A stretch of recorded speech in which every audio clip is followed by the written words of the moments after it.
پوکانەوەی کەلووی ژیان هەڵتۆقین و لە چوار شێوەی دەڵانەی نێردیوانێکی کرمە ڕێزا هەنگاوی شلوسی وشکە هەڵاتوومان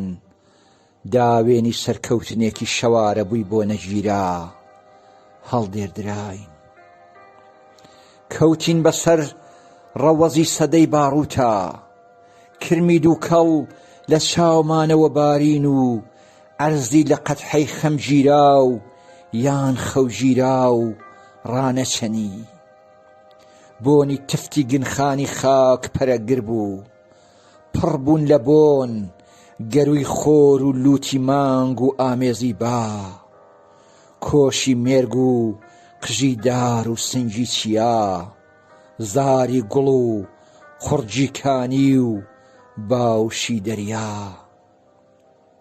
زەوی لەشی کرمە ڕێزە تۆپەڵێکە لە گەژ لاوە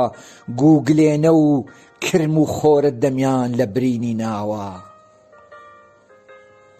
ئەم کرمانە پەتی دووکەڵێکی ڕەش و چەور و چڵیک بۆ هەناسەی خۆیان و سروە هەڵدەخەن لە سەد لاوە شاخ چەواشە و سەر لێ شێواو مێشک و چاوی هەڵکۆڵراوی خۆی دەژێڕێ بە شوێن یەسک و کاسە سەری لە تووکتیا ئەو کاسە سەرەی ئێستاکە بۆتە تەخت و سەکۆی حەمام پاشەڵ و گەڵی دزێوی ئەو کرمانە ڕایدەمووسن دڵی زەوی کرمەجارە ئەو کرمانە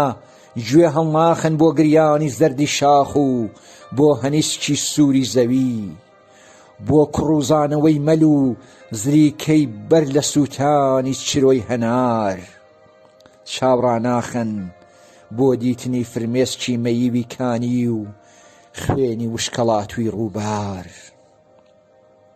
بۆ هەڵپڕوزانی بسکی دارستان و برژۆڵی جار دڵناسپێرن بە دوای نەبزی دەماری شینی هەوا دوایین قرخەی لە سێدارەی دووکەڵدرانی شنەبا دوایین کرپەی بەناخی یەکدا ڕۆچوونی بەرز و نەوی دوایین شکانەوەی ئەژنۆی ڕێگای سەربڕاو و کەوی دوایین ڕمبەی داڕ و خانی دیواری بزۆزی زەمان دوایین ترپەی گیان کەنشتی دڵی کرمە ڕێزی ژیان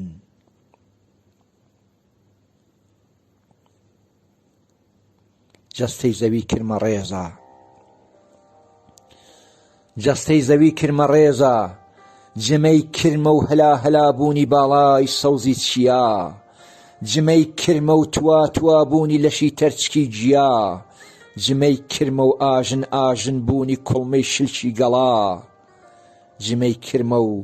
لەد لەد بوونی باسکی چۆم و لێوی کانی و دڵی دەریا جمەی کرمە و داقنانی مێشکی پڕڕەهەندی ئینسان جمەی کرمە و هەڵقرچانی ڕۆحی کریستاڵی بەیان جمەی کرمە و پلیشانی جەستەی خۆمان جمەی کرمە و فلیقانی گلێنەمان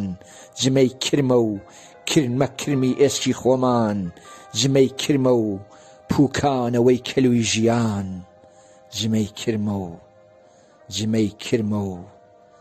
جمەی جمان